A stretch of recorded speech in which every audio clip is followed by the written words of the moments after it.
Padahal salah satu prinsip pengelolaan negara demokrasi modern itu sebanyak-banyaknya jabatan itu dikelola oleh sipil, dikelola. Menteri Dalam Negeri mengangkat 2 jenderal polisi aktif.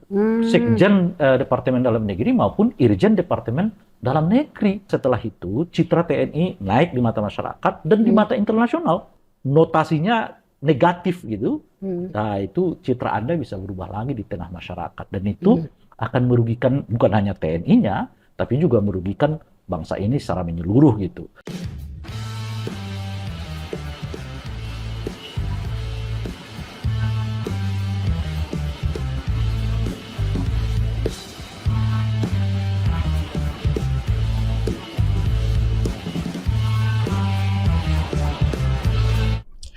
Halo pemirsa MPTV, jumpa lagi bersama saya Nong Darul Mahmada dalam program acara Ngeteh Nong. Ngeteh bersama saya Nong Darul Mahmada.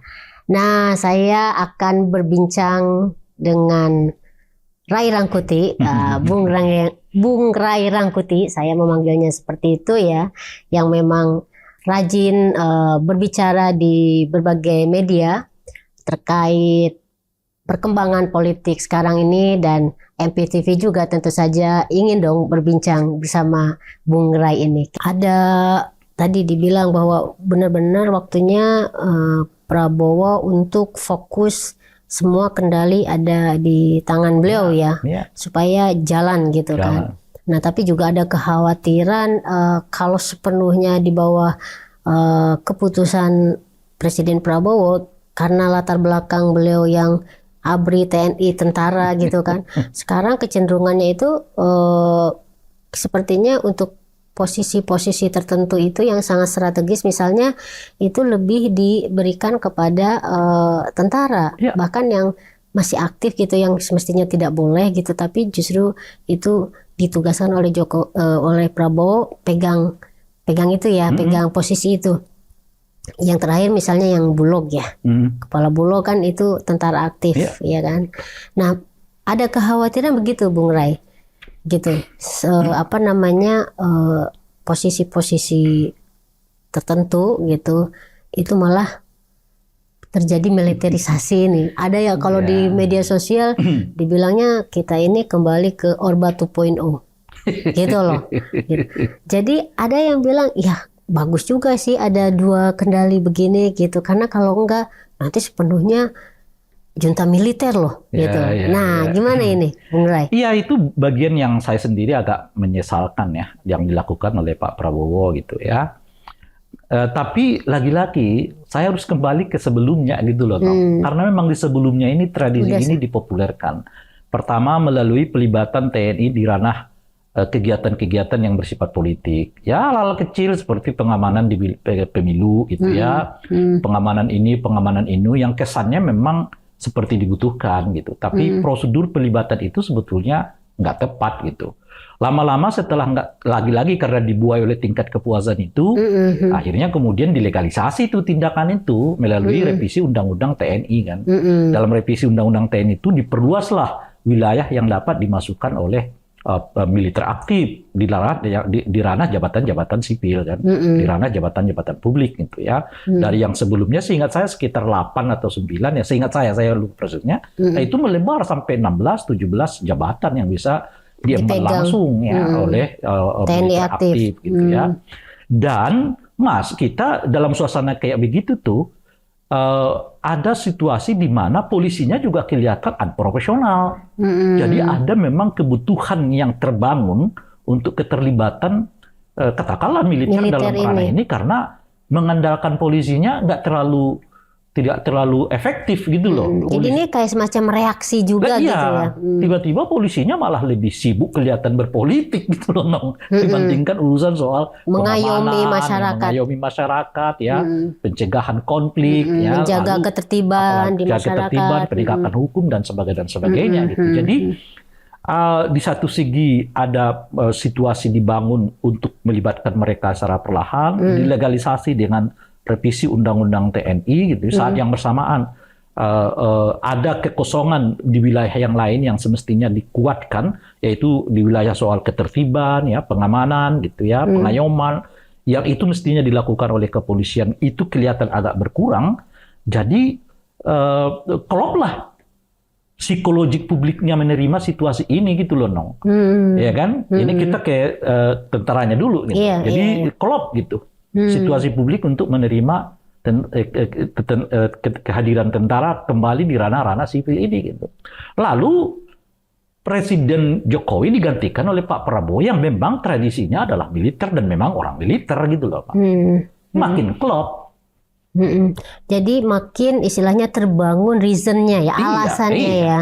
Sementara polisi yang presiden yang sipil aja melibatkan, ya apalagi presiden yang memang Backgroundnya adalah tentara. tentara. Maka muncullah Jadi retreat gitu ya, Iya, dalam anggota kabinet nanti retreat kepala daerah. Kepala daerah. Jadi budaya militer itu mulai Dibangun. disebarkan kepada jajaran-jajaran pejabat negara kita gitu loh. Padahal sebetulnya untuk pejabat publik itu yang dibutuhkan bukan budaya militer, budaya sipil. Apa itu budaya sipil? Pertama ya dialog, kedua bagaimana membangun partisipasi publik kan, yang ketiga membangun transparansi pengelolaan pemerintahan gitu ya, dan yang keempat adalah anti korupsi. Itu budaya sipil sebetulnya gitu, bukan baris berbaris ya soal ini soal itu, bukan Pakaian seragam gitu ya. Makanya dalam konteks ini saya meminta deh kepada Menteri Dalam Negeri ya agar membatalkan tuh retreat calon kepala daerah itu. Kalau bobot materinya itu lebih banyak ke hal-hal yang bersifat fisik gitu loh, Pak. Dan sementara melupakan 4 aspek ini yang Substansi itu ya. substansinya yang dibutuhkan calon kepala daerah kita itu bukanlah bagaimana mereka memahami program pusat, itu tinggal mereka baca kok gitu ya. Tapi apa gitu? Ya daerahnya ya. Itu ya apa gitu? Pertama, bagaimana mereka mulai disadarkan tentang pentingnya membangun dialog dengan publik. Disadarkan tentang betapa penting membangun partisipasi warga dalam setiap pengambilan kebijakan di tingkat daerah gitu ya. Yang ketiga, mereka membangun sistem yang transparan dalam hal pengelolaan pemerintahan. Jadi bukan hanya keuangan tapi keseluruhan. Ya kan? Dan ini yang transparan. Dan keempat, mereka memiliki budaya anti korupsi. Materi itu yang paling penting disodorkan kepada calon-calon kepala daerah atau kepala daerah terpilih di Pilkada 2024 ini gitu loh. Nah, yang ini budaya sivil gitu maksud saya kan. Lalu sekarang kelihatan kalaupun tidak 50-50 atau 30-40, saya kurang tahu persis karena saya nggak melihat kurikulumnya, justru budaya militernya mulai masuk nih. Bangun jam sekian, pakai lonceng gitu atau loh. Minimal bisa ngelihat dari retreat yang kabinet itu kan udah kira-kira mungkin yang akan dilakukan atau diselenggarakan untuk kepala daerah juga kira-kira akan seperti itu mungkin saya ya. kira kurikulumnya kurang lebih sama. Cuma kurikulum materi apa namanya itu materi dialognya mungkin beda. Kalau yang pusat ini kan menteri dengan presiden. Kalau sekarang presiden dengan kepala daerah. Jadi ada tapi penyesuaian materinya gitu. Tapi kesehariannya yang dibangun itu adalah itu tadi kan misalnya disiplin lah, inilah itu. Padahal menurut saya yang paling dibutuhkan oleh orang-orang di daerah itu yang 4 itu gitu loh, budaya dialog, budaya melibatkan partisipasi publik. Kan seperti pagar bambu itu kan sebetulnya karena kurangnya partisipasi publik kan gitu ya, dan kurangnya dialog yang dibangun gitu ya. Lalu soal apa namanya itu partisipasi, transparansi pengelolaan ya, dan yang terakhir itu adalah budaya anti korupsi. Itu yang paling penting ditanamkan kepada kepala-kepala daerah ini gitu. Nah itu yang saya sebut tadi. Nah, jadi Pak Jokowi karena kita dijejali dengan tingkat kepuasan itu, lalu melibatkan peran serta TNI gitu ya, dan apa namanya dilegalisasi dengan revisi undang-undang ya kan, lalu apa namanya itu saat yang bersamaan ada semacam kekosongan pada aspek soal penegakan hukum ya, bukan penegakan hukum, lebih tepatnya ketertiban gitu ya, pengayoman gitu. Nah, sekarang muncul lagi presiden dengan background TNI. Jadi mulailah rekrutmen TNI, ya masuklah jabatan-jabatan strategis. Jabatan-jabatan strategi itu dimasuki oleh militer aktif gitu. Terakhir ini adalah soal Bulog itu. Tapi lagi-lagi Itu nggak terjadi di militer saja. Di polisi juga begitu sekarang ini gitu. Nah, yang terakhir yang kita dengar itu adalah Menteri Dalam Negeri mengangkat 2 jenderal polisi aktif. Sekjen Departemen Dalam Negeri maupun Irjen Departemen Dalam Negeri, dan itu perwira itu jenderal aktif kepolisian gitu loh. Jadi kalau saya lihat ini Nong nih ya sedikit Ini kayak mungkin, ada semacam persaingan. ini yang mau saya sebut. Jadi saya sebut nggak persaingan Nong. Apa itu? Saya menyebut semacam perlombaan. Perlombaan, kompetisi Perlombaan antar ini. antar 2 institusi Dua ini institusi. gitu loh. Jadi TNI dorong sendiri anggotanya, begitu juga polisi mendorong sendiri anggotanya kan. Dan itu kan dimulai oleh Pak Jokowi. Lihat itu, Kepala BIN polisi aktif saat itu gitu ya. Dan KPK yang sekarang, pimpinan KPK yang Aktif. sekarang itu Polisi aktif.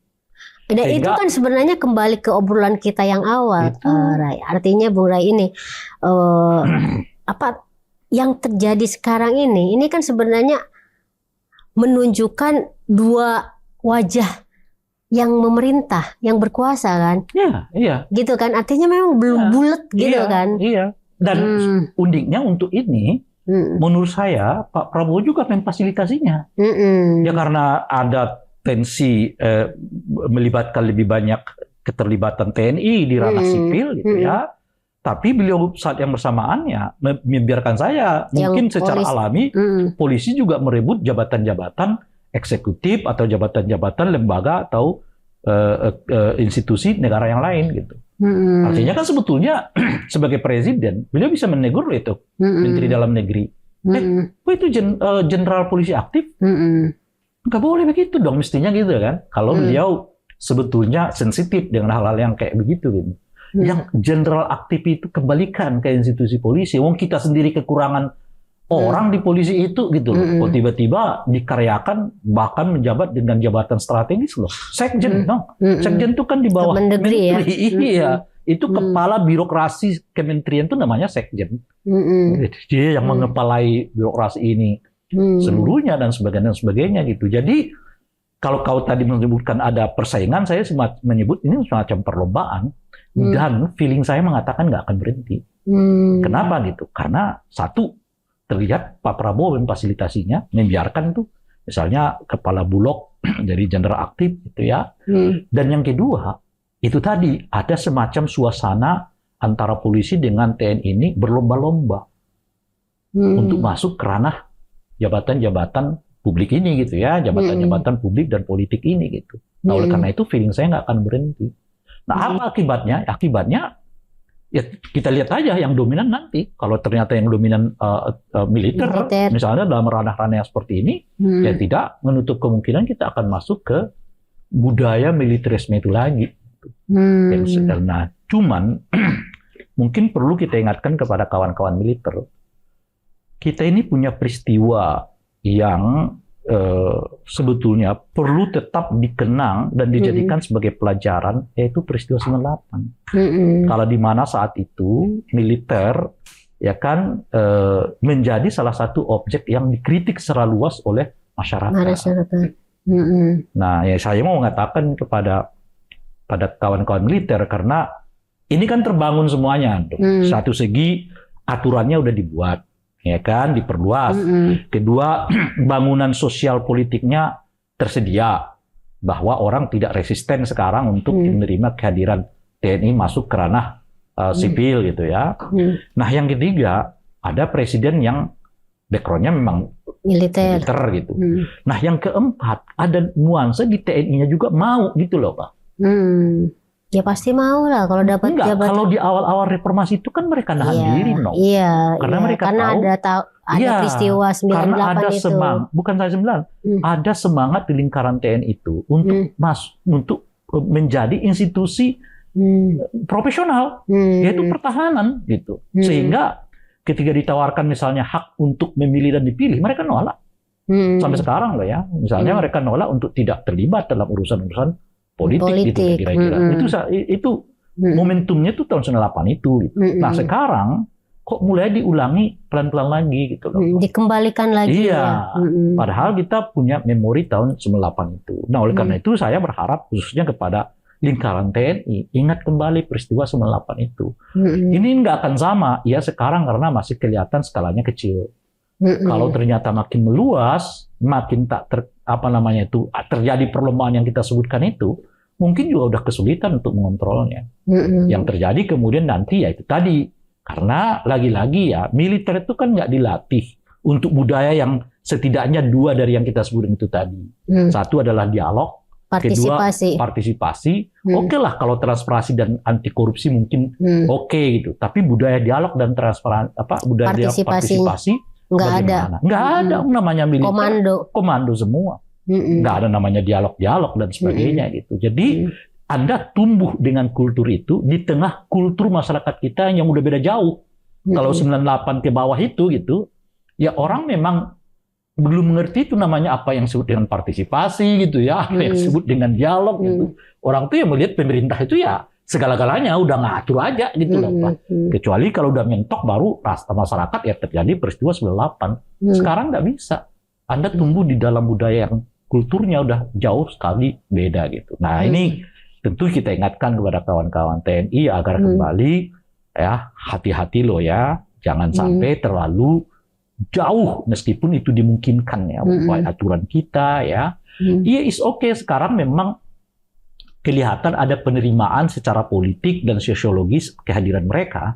Tapi ingat loh ya, kalau kasusnya nanti seperti yang dialami oleh polisi saat ini gitu ya, tiba-tiba ada polisi dengan polisi tembak menembak ya, polisi dengan warga tembak menembak gitu ya, ada suap ya, ada pungli macam-macam.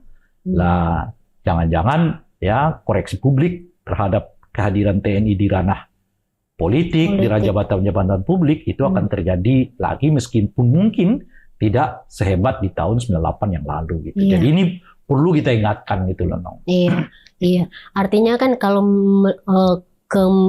ininya ya ngelihat posisi sekarang itu yang dimaksud oleh Bung Rai itu hati-hati itu artinya mungkin sekarang masyarakat sipil itu kan belum kelihatan ya Bung Rai, belum nampak lah gitu, masih senyap ya dengan kondisi sekarang yang tadi dibilang militer masuk, polisi aktif juga masuk gitu kan. Nah, tetapi dengan situasi di mana misalnya informasi begitu deras ya, ada kemungkinan akan melebihi dampaknya itu seperti di 98 gitu ya. Enggak, sebaliknya Nong. Mungkin nggak akan sedahsyat itu. Mungkin nggak gitu ya. Tetapi itu kan kalau itu benar terjadi di asumsi kita ini, itu artinya 2 kali loh TNI kita ini dikoreksi oleh publik gitu loh. Itu maksud saya gitu. Nah sekarang ini kan TNI kita lumayan tingkat kepercayaannya tinggi pada mereka kan. Salah satu institusi negara yang paling tinggi dipercaya itu adalah TNI. Kenapa gitu? Karena mereka selama ini terbiasa dengan riuh politik ini gitu loh Pak. Yang Anda tahu kultur politiknya begini, korup gitu loh ya saya yang. Nah kalau Anda masuk ke situ, ya Anda bisa menjadi itu semua. Jadi apa yang Anda bangun selama 20 tahun terakhir, setelah era reformasi itu ya, ini itu bisa hancur ya. Bisa, karena Anda masuk ke dalam sebuah sistem, bukan sistem, sebuah kultur yang begitu korupnya gitu loh. Itu seperti yang diwujudkan atau diperlihatkan oleh lembaga kepolisian yang kalau di survei itu selalu yang terburuk ya setelah DPR dan partai politik politik. Gitu. Jadi apa maksud saya senior tentara sudah memulai tradisi yang cukup baik untuk menahan diri terlibat dalam aktivitas politik ya. Kecuali dia sudah jadi purnawirawan ya kan. Kalau dia masih aktif dia mau jadi profesional. Dan lumayan setelah itu citra TNI naik di mata masyarakat dan di mata internasional. Karena di mata internasional juga citra TNI kita itu ya dianggap sebagai salah satu tentara yang bagus lah ya kan. Mungkin peringkat ke 15, saya kurang tahu persisnya macam-macam dan sebagainya gitu. Tapi faktanya kan terakhir itu Anda ingat tuh ya TNI kita diajak untuk ikut terlibat dalam perayaan kemerdekaan India ya kemarin itu gitu. Prajurit kita banyak yang ke sana bermain drum band itu dan sebagainya gitu. Artinya apa gitu? Artinya orang melihat profesionalitas TNI yang bagus di Indonesia itu. Itu yang kita ingatkan, itu jangan diturunkan lagi. Itu harus dipertahankan gitu. Nah, ketika Anda masuk ke ranah yang bersifat politik ini dengan kultur yang kita udah sebutkan tadi, korup, patgulipat gitu loh kira-kira. Apa namanya itu, saling salib, apa macam-macam lah di dalam itu yang notasinya negatif gitu. Nah, itu citra Anda bisa berubah lagi di tengah masyarakat. Dan itu akan merugikan bukan hanya TNI-nya, tapi juga merugikan bangsa ini secara menyeluruh gitu. Tapi himbauan yang kayak begini ini juga memang harus disertai himbauan ke polisinya juga, Nong. Apa yang mau kita himbau ke polisinya itu? Harus ada reformasi institusi polisinya. Nah, itu tidak bisa tidak lagi sekarang, harus dilakukan oleh Pak Prabowo. Sehingga dengan begitu polisi kita yang kelihatan politis ya di eranya Pak Jokowi itu sudah harus diakhiri. Dikembalikan ke kitahnya. Kita gitu ini loh. kan, Nong ya, di zaman 98 ke sana itu hanya tentara yang kelihatan ingin bermain politik. Kan? Ini sekarang dua loh. Tentara oke, ya polisinya juga oke, dan dua-duanya punya senjata. Satu memang senjata yang secara apa namanya itu ya, inherent dalam dirinya. Setiap TNI ya pasti punya senjata. Satu adalah aparat yang dipersenjatai, gitu ya. Ya itulah, ini adalah polisi. Gitu. Nah sekarang mereka saya sebut tadi sedang berlomba-lomba. Gitu. Lalu sipilnya di mana? Padahal salah satu prinsip pengelolaan negara demokrasi modern itu, sebanyak-banyaknya jabatan itu dikelola oleh sipil gitu loh. Betul, bukan militer gitu ya, apalagi aktif militer. Kan. Nah, tadi disinggung nih, udah disinggung nih, mulai disinggung oleh Bung Rai soal sedikit lagi ya. Jadi reformasi institusi polisi ini harus dilakukan, tetapi ini agak sulit dilakukan bila mana Kapolrinya belum digantikan oleh Pak Prabowo. Nah, oleh karena itu saya terus mendorong supaya bagian dari yang dievaluasi yang saya sebut itu tadi kan, kalau Pak Prabowo ingin kendali benar, salah satunya adalah Kapolri. Jadi ada setidaknya 4 menteri dalam catatan saya yang bisa diseleksi atau di reshuffle oleh Pak Prabowo, ditambah dengan Kapolri. Satu adalah Menteri ESDM, Bahlil gitu ya. Yang kedua Menteri Komunikasi. Komunikasi? Bukan. Menteri Koperasi. Budi Ari. Budi Ari. Kemarin ketemu dengan Pak Jokowi katanya ke Solo gitu ya. Nah yang ketiga Menteri KKV gitu ya. Trenggono itu ya. Trenggono gitu udah. Karena menolak instruksi soal pencabutan itu ya, pembongkaran. Ya banyak hal, itu salah satu ya. Itu salah. Dan sebetulnya umumnya ini menteri yang bersama dengan Pak Jokowi sebelumnya. Ya kan, kecuali ya kan Bahlil dengan Pak Jokowi, Budi Ari, Trenggono dengan Pak Jokowi. Satu lagi siapa? Satu lagi saya agak lupa nih. Tadi ada 4 menteri yang saya usulkan gitu. Satu Pak Yandri Susati. Itu dari PAN itu ya. PAN ya. Yang dari sejak awal udah bermasalah itu kan. Kita juga nggak tahu apa pekerjaannya. Menteri Desa seingat saya ya. Gitu ya. Jadi kita juga nggak tahu apa yang sedang dikerjakan oleh beliau dan sebagainya. Gitu. Jadi 4 nama ini saya usulkan, 4 di antara 5 ini adalah orang yang bersama dengan Pak Jokowi sebelumnya, satu baru Kapolri. Bukan. Yandri ini kan adalah orang yang diangkat oleh Pak Prabowo sendiri. Gitu. Nah, jadi kalau lagi-lagi kembali ke kendali yang saya sebutkan itu tadi. Nah, akibat dari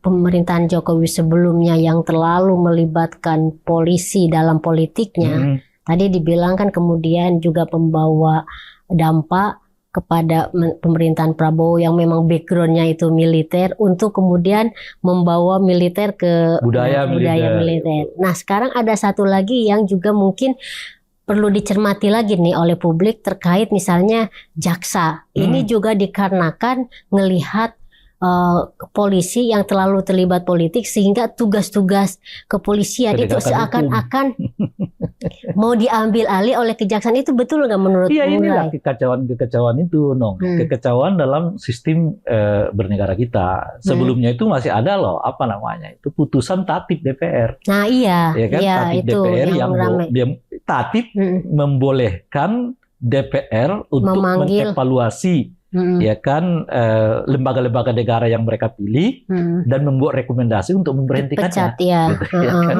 Itu powerful banget ya. Itu Jadi aneh-aneh. apa namanya itu kayak mendekonstruksi yang namanya konsep trias politika kan, yang mestinya selevel itu, gitu kan. Menteri-menteri atau lembaga negara ini dipilih berdasarkan undang-undang, ini tinggal cukup diberhentikan oleh tatip DPR gitu kan. Degradasinya itu jauh banget antara undang-undang dengan tatip gitu. Nah salah satunya adalah soal kejaksaan ini yang berpotensi kalau benar-benar kewenangan kejaksaan ini diperluas dapat tumpang tindih dengan kewenangan kepolisian karena kelihatan nggak terbangun nih juklaknya seperti apa gitu kan.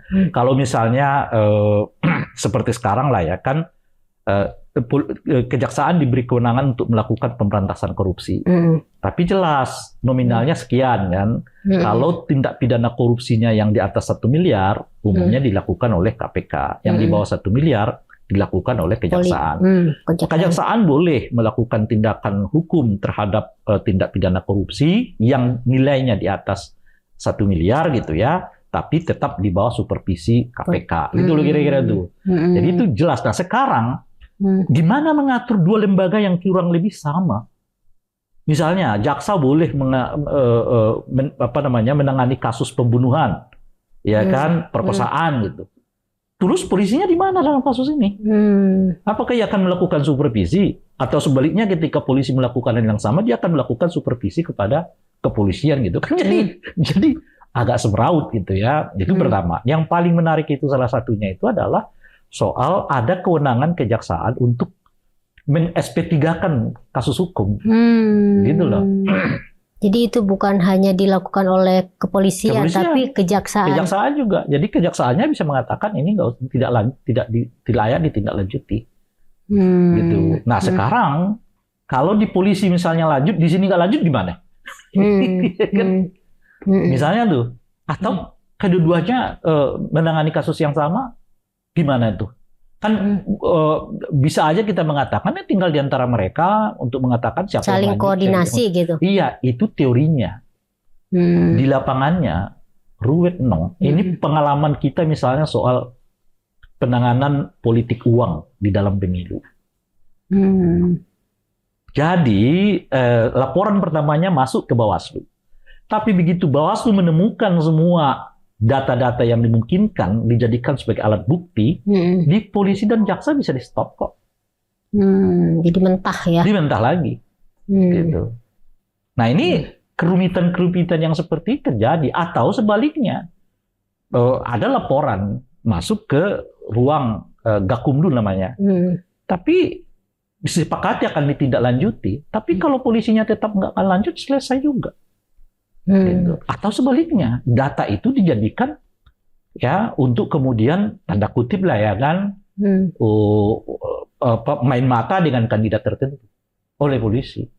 Bawaslu-nya nggak bisa ngapa-ngapain dan seterusnya itu. Itu yang saya sebut teorinya kelihatan indah, tapi sebetulnya prakteknya yang terjadi di lapangan justru membuat penindakan terhadap politik uang itu makin kecil gitu. Nah, yang tadi disebutkan tadi misalnya, ini kan dilihat dalam kerangka integrasi penegakan hukum antara kejaksaan dengan kepolisian. Itu kelihatan indah tuh. Tapi saya khawatir yang terjadi di lapangan nanti bukan integrasi, tapi tumpang tindih.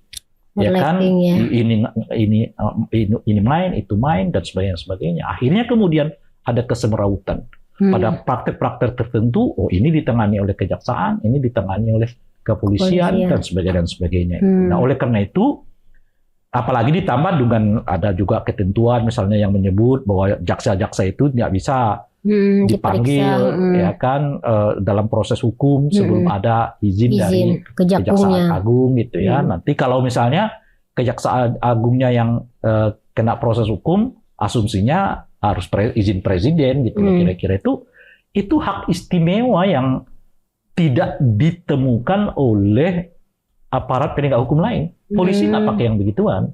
KPK sebagai bagian dari penegak hukum nggak juga pakai yang begituan. Jadi ini hanya jaksa aja jadinya. Di lingkaran jaksa saja. Jadi pertanyaannya apa keistimewaan yang membuat jaksa misalnya diperlakukan seperti itu? Harus mendapatkan izin dari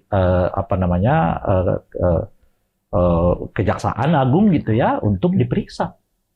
Nah itu nanti yang Komisi Yudisialnya juga nggak bisa berperan. Iya, nggak punya peran apa-apa Loh, ya. iya, kalau tiap dia Karena mau, terlalu powerful Kejagungnya iya, jadinya. kalau dia mau manggil nih, ada pelanggaran etik. Jaksa diduga misalnya berkomunikasi dengan seseorang yang dengan cara yang gelap, kan pelanggaran etik kan selain pidana. Terus ketika dia mau manggil dia harus minta izin ke kejaksaan dulu. Kalau jaksaannya nggak izinin, dia terlindungi dong. Terlindungi. Atau ada jaksa yang dianggap katakanlah melakukan KDRT pidana di sana, tapi kan itu juga pelanggaran etik. Atau ada orang yang merasa kok tiba-tiba kasusnya udah lama di kejaksaan langsung ke Komisi Yudisial, lalu Komisi Yudisial mau manggil harus minta izin dari Kejagung. Bisa-bisa semuanya ya kan sulit mendapatkan izin dari Kejaksaan Agung. Kalau udah begitu ya nggak akan efektif penegakan etik dan juga penegakan hukum kepada mereka. Itu satu. Nah coba kalau misalnya yang terjadi persaingan antara kepolisian dan kejaksaan, polisi manggil jaksa nih karena dianggap katakanlah menghalang-halangi tugas dan kewenangan kepolisian gitu ya untuk satu perkara hukum misalnya. Terus polisi minta izin dulu ke Kejaksaan Agung. Sementara kalau kejaksaannya yang menemukan misalnya loh ya pelanggaran yang dilakukan oleh anggota kepolisian, dia bisa langsung manggil. Tanpa harus minta izin ke Kapolrinya gitu ya. Kapolrinya. Gitu. Dan yang lagi-lagi ya, jangan lihat teori yang bagus ini dulu ya. Kita mulai bicarakan dulu kulturnya di kita itu gimana sih. Jangan-jangan nanti, ini yang saya khawatirkan tuh, dua-duanya ini akan pakai kewenangan masing-masing untuk saling menggertak gitu. Jaksa kalau obok-obok kita, saya cari loh kasus kamu gitu kan. Berarti itu kayak melanggengkan yang namanya politik sandera kan yang selama itu ini yang saya sebut salah satu legasinya Jokowi juga. Persis. Jadi yang saya mau katakan tuh jangan lihat teorinya dulu, lihat kultur kita dulu. Kalau Anda baca teori ini bagus semua. Yang disebut tadi adalah proses mengintegrasikan seluruh perangkat penegakan hukum. Itu is good, itulah teori itu bagus lah. Tapi di kultur kita itu, yang teori ini, yang teoritik ini, kadang-kadang nggak jalan dengan kultur yang sedang terbangun di dalam dalam hal ini ya tentu institusi penegakan hukum kita. Contoh kecilnya yang saya sebutkan itu tadi, alih-alih integrasi yang ada, mereka pakai untuk saling menyandera. Oh, kamu kalau naikkan kasus itu, aku pakai nih. You juga punya kasus loh. Dan sebagainya gitu. Alih-alih yang ada integrasi, yang ada adalah saling menyandera. Nah ujung-ujungnya polisinya makin gak efektif, jaksanya juga begitu gitu. Jadi meskipun mungkin ada kekurangan dalam suasana yang seperti sekarang, Anda tahu banyak kritik saya kepada jaksa, kepolisian khususnya gitu ya, dan banyak sebetulnya apresiasi saya kepada kejaksaan karena saya mengatakan justru saat ini kejaksaan yang paling maju dalam hal pemberantasan korupsi bahkan dibanding KPK itu apalagi polisi tentu saja gitu. Tapi saya juga tidak terlalu strike dengan model revisi ini gitu. Nah saya melihat mungkin ada beberapa kelemahan dalam suasana yang seperti sekarang dan itu bisa diperbaiki, tetapi dengan model reformasi yang seperti yang sekarang ini menurut saya sedikit banyak justru akan mengacaukan kembali yang sudah relatif terbangun. Ya apa itu? Penegakan hukumnya ada di kepolisian, penuntutannya ada di kejaksaan. Ada kalanya jaksa juga dapat melakukan tindakan hukum, tetapi pada kasus-kasus besar seperti misalnya korupsi atau kolusi atau nepotisme yang dianggap sebagai extraordinary crime yang selama ini memang sudah berlaku dan sebagainya gitu. Jadi kalaupun nanti mungkin ada hal yang perlu ditingkatkan, kita bisa tingkatkan, tapi jangan membuat lagi semacam kewenangan yang berlebih yang secara teoritik itu dimungkinkan, tapi secara faktual justru akan jadi kacau balau, akan terjadi apa yang kita sebutkan tadi kesemrautan, bahkan juga tumpang tindih gitu. Ini di tengah kritik saya yang luas kepada polisi loh ya.